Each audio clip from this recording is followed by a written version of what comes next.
Then इसके बाद एक और टॉपिक आता है विष उपद्रव के बारे में। देखो इनकी संख्या की बात करते हैं कि विष के कितने उपद्रव देखने को मिलते हैं। संख्या अष्टांग हृदय सूत्र स्थान में 16 बताई है, ठीक है। अष्टांग हृदय के सूत्र स्थान में 16 संख्या बताई है और चरक सूत्र इसमें 4 संख्या बताई है, ठीक है। विष के उपद्रव, अब देखो यहाँ पर जो 16 मैंने यहाँ पर लिख रखे है, तो मैंने एक ऐसे लिखे ताकि इनको आपस में याद कर सको।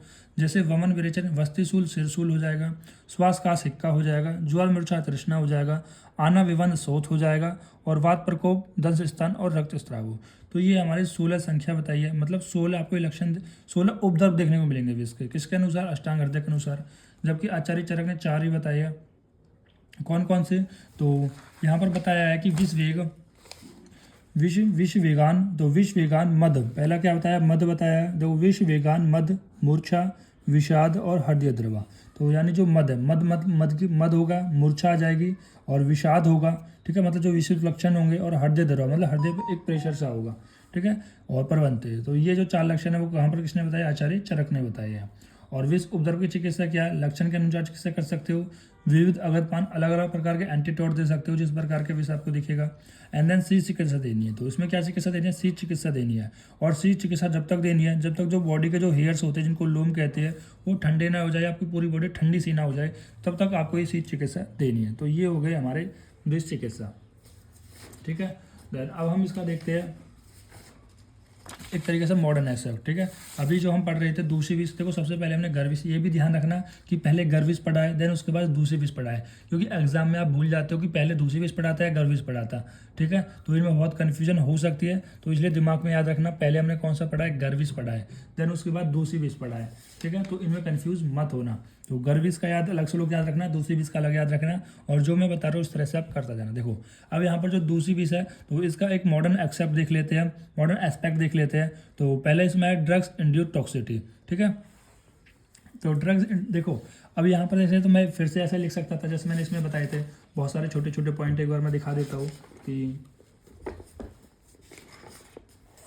देखो ये दूसरी विष है। अब ये दूसरी विष में भी यही है सेम जैसे मैंने पहले बताया था। द कॉन्सेप्ट ऑफ दूसरी विष can be consider analogous to the combinated toxicity, ठीक है। तो एनालॉगस मान सकते हैं इसको किसी भी कॉम्बिनेटेड टॉक्सिटी का, ठीक है। एंड दूसरी विष refer to the slow and depotentiate form of the toxicity, ठीक है। मतलब इसमें पोटेंशियल नहीं होता लेकिन डीपोटेंटिएट फॉर्म होता है टॉक्सिटी का, जो अराइज फ्रॉम द, किससे अराइज होता है, किसके एक्सपोजर से, स्थावर के एक्सपोजर से, जांगम के एक्सपोजर से, या फिर कृत्रिम विष के एक्सपोजर से ओवर टाइम, ठीक है। And this ancient concept aligns closely to the modern understanding of how prolong low level of exposure toxin contribute the constitute. देखो तो यहाँ पर बताया गया है कि जो low level of exposure of toxicant होता है कैसे वो कॉन्ट्रीब्यूट करता है क्रोनिक हेल्थ इशूज में।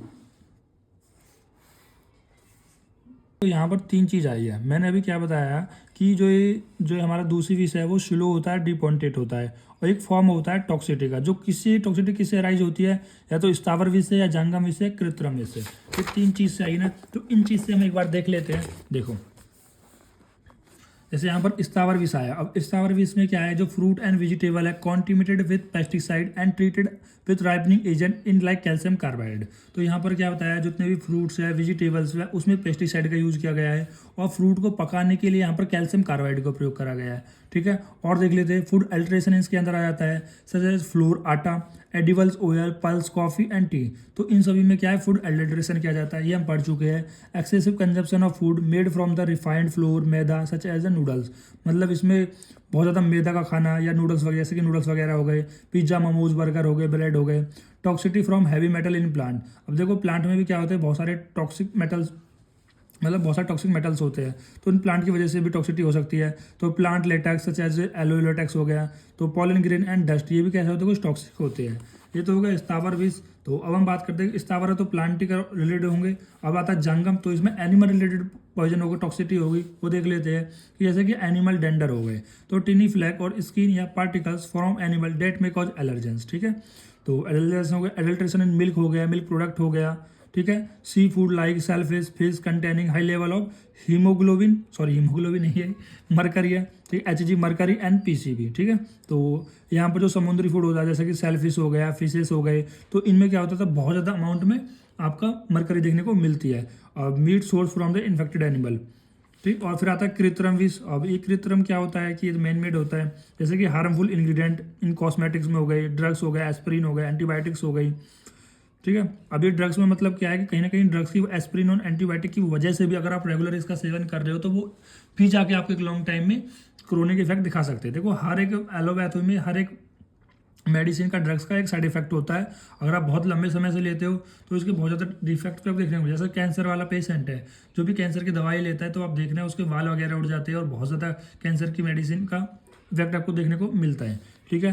देन उसके बाद कंजप्शन ऑफ हॉट ड्रिंक्स हो गए and liquid in plastic cups हो गया, और बहुत ज़्यादा जो लिक्विड प्लास्टिक कप में ले रहे हो, टैटू इंक हो गई, जो टैटू की इंक हो गई, तो इन सभी से क्या है आपको यहाँ पर टॉक्सिसिटी आपकी धीरे धीरे बॉडी में देखने को मिलेगी। ठीक है। और यहाँ पर कुछ कंपैरिजन भी बताया गया है साइन एंड सिम्टम का, दूसरी चीज़ का मॉडर्न साइंस है, जैसे कि यूरेटिक एरिया हो गया जिसको हम सीट पीस भी कहते हैं। ठीक है। जिसको हम बोलते हैं ना राग लग गए या फिर कुछ इस तरह से भाषा में बोलते हैं, तो उसको दूसरी बीच में हम कोठ मंडल एंड सुंठी दुस्ती कहते हैं। सोरेसिस इसको कोठा मंडला सुंठी दुस्ती, एक्जिमा और इसको कोसट बोलते हैं, एक्जिमा इन हेड अरू, हे फीवर, ठीक है, और डायरिया और वोमिटिंग, ठीक है, सर्दी। तो इस तरह से आपको कुछ रिलेट किया गया है। ठीक है। इतना खास इंपॉर्टेंट नहीं है, फिर भी एक देखने के लिए आपको यहाँ पर मैंने बता दिया गया है ताकि आपको ऐसा ना लगे सर ने मॉडर्न का पोर्शन कम पढ़ाया है। ठीक है। अब की बार तो मैं मॉडर्न का पोर्शन ज़्यादा ही पढ़ा रहा हूँ। ठीक है। क्योंकि आपको यहाँ पर मॉडर्न का पोर्शन ज़्यादा पढ़ना भी है। ठीक है। तो अब हम देखते हैं ड्रग्स इंड्यूस टॉक्सिटी। तो अब ड्रग्स इंड्यूस टॉक्सिटी में पहले क्या बताया गया है कि it occur when a person has accumulated too much of a prescription drugs their blood stream leading to negative effect. देखो यहाँ पर क्या हुआ है कि जैसे नॉर्मल मैंने अगर किसी को दवाई दिया, एस्पिरिन वगैरह दिया है, एस्पिरिन ड्रग्स दिया, कोई भी ड्रग्स दिया है, ठीक है, तो उसमें मैंने 2 टैबलेट बताई थी, लेकिन वो क्या कर रहा है 4 टैबलेट ले रहा है। ठीक है। वो 4 टैबलेट ले रहा है, 8 टैबलेट ले रहा है, रेगुलर ले रहा है, बीच बीच में कोई गैप भी नहीं कर रहा है, रेगुलर महीने महीने खा रहा है, 2 महीने खा रहा है, तो उसके साइड इफेक्ट देखने को मिलते हैं। तो यहाँ पर भी यही बताया गया है कि जब भी आप किसी भी ड्रग्स का ओवर एक्सेसिव यूज़ करते हो तो वो ड्रग्स क्या बन जाती है आपके लिए टॉक्सिक हो जाती है, जिससे आपकी बॉडी में टॉक्सिटी डेवलप होने लग जाती है। अब इसकी डेफिनेशन क्या होती है, a diverse array of the adverse effect when are brought about through drugs use at either therapeutics और नॉन थेरापेटिक ड्रग्स। देखो यहाँ पर क्या बताया गया है कि यदि हम किसी ड्रग्स का थेरापेटिक यूज़ करते हो, थेरापेटिक का मतलब ये हुआ कि अगर रेगुलर बहुत लंबे समय से किसी दवाई को ले रहे हैं तो उसकी वजह से भी हमारे बॉडी में टॉक्सिटी डेवलप हो सकती है। ठीक है। या फिर दूसरा है कि non therapeutic dose. Non therapeutic dose में क्या होता है कि मतलब अगर आप यहाँ पर बहुत लंबे समय से तो नहीं ले रहे पर लेकिन एक्सेसिव अमाउंट में ले रहे हो तो उससे भी आपकी बॉडी में यहाँ पर टॉक्सिटी देखने को मिलती है। अब हम बात करते हैं सिम्टम की। अब सिम्टम भी कह रहा है कि ये डिफर हो सकते हैं डिपेंडिंग ऑन मेडिकेशन में। जैसे एक होता है लिथियम टॉक्सिटी, एक हमने बताया टेग्रिट्रॉल टॉक्सिटी। अब टेग्रिट्रॉल टॉक्सिटी में जो हमारी ड्रग्स आती है वो आती है कार्बामेज़ोपाइन। अभी जो कार्बामेज़ोपाइन है वो एंटी साइकेट्रिक ड्रग्स होती है, मतलब जो मेंटल पागल वगैरह लोगों के लिए दी जाती है। ठीक है। अगर इसको बहुत ज़्यादा दी जाती है, इसकी टॉक्सिटी हो जाती है, तो इसके क्या क्या यहाँ पर लक्षण सिम्टम देखने को मिलेंगे। जैसे लिथियम टॉक्सिटी हो गई, ये भी एक ड्रग्स होती है, तो इसे diarrhoea, dizziness, nausea, vomiting, hand में ट्रेमर, स्लर्ड स्पीच, बोलने में थोड़ा रुकेगा, सीजर्स आएंगे एंड कोमा आएगा। ठीक है। ये आपको देखने को मिलेंगे। देन उसके बाद हमारा blurred vision, dizziness, trouble working, और ये किसके बता रहा हूँ मैं, टेग्रिट्रॉल टॉक्सिटी के, alter level of consciousness, coma और सीजर से देखने को मिलेंगे। देखो अब यहाँ पर एक इंपॉर्टेंट चीज़ है जो सीजर है। ठीक है। अब मैं यहाँ पर आपको 3 चीज़ में डिफरेंस बताऊंगा कि सीजर क्या होता है और एपिलेप्सी क्या होती है एंड देन कन्वर्जन क्या होता है। ठीक है। तो यहाँ पर अभी आपको केवल सीजर देखने को मिला है कहीं कहीं। अब हम डिफरेंस देखने वाले हैं सीजर, एपिलेप्सी और कन्वर्जन के बारे में। ठीक है। सिलेबस में नहीं है पर ये इंपॉर्टेंट है क्योंकि कहीं ना कहीं अगर आएगा तो आप इसमें कंफ्यूज नहीं होगे।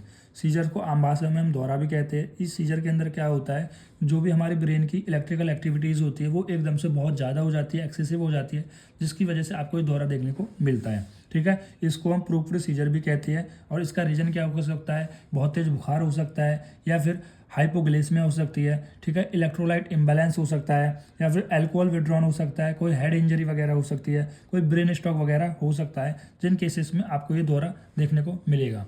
देन उसके बाद आता है एपिलेप्सी। एपिलेप्सी क्या होती है, जिसको हम आम भाषा में मिर्गी कहते हैं। ये एक न्यूरोलॉजिकल डिसऑर्डर होता है। ठीक है। तो ये कोई एक्यूट रीजन की वजह से नहीं होता, तो ये न्यूरोलॉजिकल डिसऑर्डर है। इसमें 2 और more than the recurrent unapproved seizures. ठीक है। तो ये नो एक्यूट रीजन, तो क्रोनिक न्यूरोलॉजिकल डिसऑर्डर में आती है। उसके बाद कन्वल्जन है। देखो कन्वल्जन का मतलब है कि कोई स्पाज्म वगैरह, कॉन्ट्रैक्शन वगैरह, तो ये चीज़ आपको देखने को मिलेगा। अब ये क्यों आएगा, जैसे दौरे में भी क्या होता है, आपके हाथ पैर ऐसे छटकते हैं, इधर उधर होते हैं, कॉन्ट्रैक्ट करते हैं, तो मतलब फिजिकल जर्किंग जो वगैरह होती है या फिर जो शेकिंग मूवमेंट होती है उसको हम कन्वल्जन कहते हैं। ये seen in some type of seizures, ये जितने भी सीजर्स होते हैं इनमें देखने को मिलेंगे। तो हम कह सकते हैं कि all conversion are covered by the seizure. तो जितने भी कन्वल्जन होते हैं मतलब फिजिकल जर्किंग वगैरह होती है सीजर के द्वारा ही होती है, क्योंकि भाई सीजर में क्या होता है, आपके हाथ पैर ऐसे कांपने लग जाते हैं, ठीक है, ऐसे झटके वगैरह मारते हैं, तो वो सारे किस में आ जाते हैं, आपका कन्वल्जन के अंदर आ जाते हैं। तो हम कह सकते हैं जितना भी कन्वल्जन है वो सीजर के द्वारा आते हैं, लेकिन वाइस वर्सा ट्रू नहीं है, ठीक है। तो ये एक डिफरेंस है जो मैंने नॉर्मली आपको बता दिया। तो इसके बाद हम देखते हैं ऑकुरेंस हैजार्ड, ठीक है। अब ये बहुत सारे ऑकुरेंस हैजार्ड होते हैं, ठीक है। ऑकुरेंस हैजार्ड का मतलब आप समझ रहे हो कि जहाँ पर कोई वर्कर काम करता है तो उसकी वजह से उसकी लाइफ में क्या डेंजर्स होते हैं, क्या खतरनाक होते हैं, क्या रिस्क होते हैं, तो वो सब हम देखेंगे। तो इसकी डेफिनेशन आती है कि ए डेंजर या hazard to worker that is inherent in a particular occupation, ठीक है। जैसे कि आपने एक नॉर्मल सा एग्जांपल देखा होगा कि कोई ऐसा वर्कर है जो पत्थर तोड़ने का काम करता है, पत्थर तोड़ने की वजह से इसके जो भी पत्थर के पार्टिकल्स है वो उसके लंग्स में चले जाते हैं, जिसकी वजह से उसको लंग्स सिरोसिस हो जाता है, लंग्स ख़राब हो जाता है, ठीक है। ऐसे ही यहाँ पर ऑक्यूपेशनल हैजार्ड में क्या है, अलग अलग इंडस्ट्रीज़ में अलग अलग वर्कर होते हैं, अलग अलग जगह का काम करते हैं, तो अलग अलग प्रकार की उनको बीमारी होती है, ठीक है, अलग अलग डिजीज़ होती है। तो a working condition that can lead to the illness और डेथ, कोई इसकी मतलब एक working condition lead to illness और डेथ भी कर सकती है, ठीक है। अब जैसे कि हम पहले बात करते हैं फिजिकल हैजार्ड की, तो इसकी बात करने से पहले जो हमारा एक टॉपिक रह गया है इसमें अंदर, वो रह गया है कि ट्रीटमेंट वाला रह गया है, ठीक है। तो ट्रीटमेंट ड्रग इंड्यूस्ड टॉक्सिक का सिंपल सा ट्रीटमेंट है। एक्यूट है तो आप किसी भी ड्रग से टॉक्सिटी तो गैस्ट्रिक लवाज करा सकते हो, ठीक है। मतलब अचानक से मतलब ऐसा कुछ खाया जिसकी वजह से आपको साइन सिम्टम मिले और कुछ लक्षण देखने को मिले तो आप इसमें गैस्ट्रिक लवाज करा सकते हो, जो हम पहले देख चुके हैं। या एक्टिवेटेड चारकोल दे सकते हो जो पूरी इसकी जीआईटी पे चली जाएंगे, ठीक है, और उसमें एब्जॉर्ब कर लेंगे उस टॉक्सिन को। कुछ एंटीटॉड वगैरह दे सकते हो, ठीक है। ये सब ट्रीटमेंट के अंदर आ जाते हैं, ठीक। तो अब हम फिर से बात करते हैं इसी की कि ऑक्यूपेशनल हैजार्ड हमने देख लिया। अभी जो ऑक्यूपेशनल हैजार्ड है वो भी 4 प्रकार का है। पहला होता है फिजिकल हैजार्ड। तो फिजिकल हैजार्ड में क्या होता है कि देखो जो नॉर्मली फिजिकल जो वर्कर वगैरह काम करते हैं, ठीक है, तो जैसे हीट में बताया कि हीट शॉक हो गया, हीट ऑब्जेक्शन हो गया, बर्न हो गया, ठीक है। तो यहाँ पर आप ऐसे समझ सकते हो कि कोई ऐसा वर्कर है जो पूरे दिन धूप में काम कर रहा है तो उसको हीट शॉक हो सकता है, और हीट एग्जॉशन हो गया, मतलब या फायरिंग वाले वर्कर है तो फायर से वो जल सकते हैं, ठीक है। या फिर कोई ऐसे है जो कोल्ड में बहुत ज़्यादा काम करते हैं तो ट्रेंच फूस उठ सकते हैं, फ्रोस्ट वाइट हो सकती है। या फिर कुछ ऐसे वर्कर है जो लाइट में बहुत ज़्यादा काम करते हैं तो उनको कैटरेक्ट की प्रॉब्लम आ सकती है, ठीक है, दिन भर काम करेंगे तो, ठीक है। और या फिर जो पीपल वर्किंग विद रेडिएशन, जो हाई रेडिएशन में काम करते हैं, ठीक है, या डॉक्टर वगैरह भी जो रेडिएशन में रहते हैं, ठीक है, जो मतलब जो एमआरआई वगैरह होती है, एक्सरे वगैरह होती है, तो उनसे भी कह रहा है कि वो चश्मे हमेशा पहने रखते हैं वैसे, इसलिए सावधानी के लिए। लेकिन यहाँ पर बताया गया है जैसे नॉइज़ है, तो नॉइज़ में क्या होता है, मतलब ऐसे कोई इंडस्ट्री वगैरह है जिसमें बहुत ज़्यादा नॉइज़ होती है तो उसकी वजह से आपको ऑक्यूपेशन में डेफनेस हो सकती है, बहरापन हो सकता है। फिर आता है केमिकल हैजार्ड। तो केमिकल हैजार्ड के अंदर क्या आ सकते हैं, जैसे कि बर्न, डर्मेटाइटिस, मतलब किसी केमिकल की वजह से हाथ जल सकता है, स्किन जल सकती है, स्किन खराब हो सकती है, स्किन में इन्फ्लामेशन आ सकता है, सिलिका की वजह से सिलिकोसिस हो सकता है। मतलब अगर आप कोई ऐसा वर्कर है जो सिलिका की इंडस्ट्री में काम करता है तो उसको सिलिकोसिस देखने को मिलेगी। एब्स्टोसिस में काम करता है तो एब्स्टोसिस में काम करने को मिलेगा। आयरन फैक्ट्री में वर्क करता है तो सिड्रोसिस देखने को मिलेगा। कोल्ड डस्ट में काम करता है तो एंथ्रेक्सोसिस देखने को मिलेगा, एंथ्रेक्सोसिस देखने को मिलेगा। देन उसके बाद बायोलॉजिकल कुछ हैजार्ड है कि जैसे कि हेपेटाइटिस बी वायरस हो गया, हेपेटाइटिस सी वायरस हो गया, ट्यूबरक्लोसिस हो गया, HIV एड्स वगैरह, ये हेल्थ केयर वर्कर्स जो होते हैं तो इन सभी को देखने को मिल सकती है। फिजियोलॉजिकल हैजार्ड फिजियोलॉजिकल तो हो गए, साइकोलॉजिकल हैजार्ड्स हो गए, जैसे वर्क रिलेटेड स्टेट, मतलब कोई भी आप काम कर रहे हो, जैसे पढ़ाई का ही हो गया तो, या फिर कोई और काम कर रहा है तो उससे स्ट्रेस बहुत ज़्यादा है, या कोई वायलेंस हो गया, मारपीट वगैरह हो गया, ठीक है, बुलिंग करते हैं, एक तरीके से रैगिंग वगैरह लेते हैं, बुलिंग करते हैं, सेक्सुअल हरासमेंट करते हैं, तो इनसे भी आपको यहाँ पर ये विजीज या कोई डिजीज, मेंटली प्रॉब्लम देखने को मिल सकती है, ठीक है। तो देन अब इसके बाद हमारे लास्ट टॉपिक बचा है, तो देखो अब हमारा लास्ट टॉपिक है एलर्जिक मैनिफेस्टेशन। तो इसमें हम एलर्जी के बारे में देखते हैं। It is called by N abnormal response of the immune system, ये इम्यून सिस्टम का एबनॉर्मल रिस्पांस होता है, ठीक है। अब देखो यहाँ पर पहले हम उसके बाद देखते हैं एलर्जी रिएक्शन के बारे में। एलर्जी रिएक्शन कैसे होती है, बहुत इंपॉर्टेंट है। A person is expose to an allergen by inhaling its swelling और गेटिंग ऑन देयर स्किन। तो इसमें क्या है, कोई भी पर्सन है जो किसी एक्सपोज होगा किसी भी एलर्जेंस। देखो एलर्जेंस कुछ भी हो सकते हैं, ठीक है, तो वो इनहेल करता है इसको या स्वेलो करता है, ठीक है, या फिर उसकी स्किन पर टच कहीं कर जाते हैं, जिसकी वजह से after a person is expose there is sequence of event that create allergy reaction. इसमें क्या होंगे, बहुत सारे सीक्वेंस ऑफ इवेंट होंगे जिसकी वजह से यहाँ पर एलर्जी रिएक्शन देखने को मिलेगी। अब ये सीक्वेंस ऑफ इवेंट क्या होते हैं, जैसे कि आपकी बॉडी में कोई भी एलर्जेंस गया, देखो एलर्जेंस कुछ भी हो सकता है जिससे आपको एलर्जी होगी, वही एलर्जेंस कहलाया जाएगा, ठीक है। अगर आपको मिट्टी से एलर्जी है तो वो एलर्जेंस कहलाया जाएगा, ठीक है, जो भी किसी से भी है। तो the body produce an antibody. अब जैसे एलर्जेंस वगैरह गया तो उसके अगेंस्ट जो बॉडी है वो आईजी एंटीबॉडीज बनाती है, ठीक है, जो कि क्या करेगी, एलर्जेंस से बाइंड करेगी। अब एलर्जेन से बाइंड करने से पहले ये जो एंटीबॉडी है वो अटैच होती है, आपकी बॉडी में एक सेल होती है, उसका नाम होता है मास्ट सेल। तो ये एंटीबॉडी पहले अटैच होती है मास्ट सेल से, और उसके बाद ये जो मास्ट सेल से एंटीबॉडी अटैच हुई है फिर वो अटैच होता है एलर्जेन से। जैसे मान लो पॉलन ग्रेन से आपको एलर्जी है, ठीक है, तो मैं कहाँ पर, जैसे मैं यहाँ पर दिखा देता हूँ, देखो जैसे मान लो ये पॉलन ग्रेन है और ये हो आप, इस तरह से मान लो आपको ये GIT है, ठीक है, ये आपके यहाँ पर अंदर चला गया, ये अंदर चला गया। अब जैसे मान लो आपको पॉलन ग्रेन से एलर्जी थी तो ये क्या कहलाएगा, एलर्जेंस कहलाएगा, एलर्जन कहलाएगा। अब इस एलर्जन के खिलाफ हमारी बॉडी क्या बनाएगी, बहुत सारा ऐसी एंटीबॉडी बनाएगी, बहुत सारी एंटीबॉडी बनाएगी। अभी एंटीबॉडी किससे अटैच करेगी, ऐसे छोटी छोटी सेल्स होती है जिनको मास्ट सेल कहते हैं। अब ये सेल थी, अब इसके साथ ये एंटीबॉडी जुड़ गई, ठीक है, अब ये जुड़ गई तो अब क्या करेगा, जो भी एलर्जेंस था, पॉलन ग्रेन था, अब इस पर जाके ये अटैच कर जाएंगे। अब जैसे अटैच करेंगे तो ये जो मास्ट सेल होती है वो रिलीज़ करती है हिस्टामिन। अब ये हिस्टामिन क्यों रिलीज़ करती है, क्योंकि हिस्टामिन की वजह से इसको क्या करेंगे, ये हिस्टामिन की वजह से इसको किल करने की कोशिश करती है, ठीक है। लेकिन जब वो हिस्टामिन रिलीज हो जाता है, तो हिस्टामिन रिलीज हो जाता है तो इसकी वजह से कुछ और भी आपको यहाँ पर रिएक्शन देखने को मिलती है, और इसी हिस्टामिन की वजह से आपको एलर्जिक रिएक्शन देखने को मिल जाती है। तो पता लग गया एलर्जिक रिएक्शन देखने को क्यों मिल रही है। एलर्जिक रिएक्शन इस मास्ट सेल के हिस्टामिन सेल के रिलीज होने की वजह से, हिस्टामिन जो केमिकल है वो रिलीज होने की वजह से आपको यहाँ पर एलर्जिक रिएक्शन देखने को मिलती है। तो अब डॉक्टर वगैरह क्या करते हैं कि अब एंटी हिस्टामिन वगैरह दे देते हैं इसमें, ठीक है। तो यहाँ पर भी लिख रहा है सेम, कोई ऐसा खास नहीं है, ये आप कई बार पढ़ भी चुके होंगे पहले भी। तो allergen bind to the IG which is attach to the mast cell and which cause the mast cell to release the variety, ठीक है। तो जो आईजी एंटीबॉडी मास्ट सेल से जुड़ी हुई है, जिसकी वजह से जो मास्ट सेल है वो रिलीज करता है बहुत सारे केमिकल्स को ब्लड के अंदर, जैसे कि हिस्टामिन वगैरह हो गया। और ये हिस्टामिन कह रहा है कि most of the symptoms of the allergic reaction, इस हिस्टामिन की वजह से जो एलर्जिक रिएक्शन के सिम्टम देखने को मिलते हैं।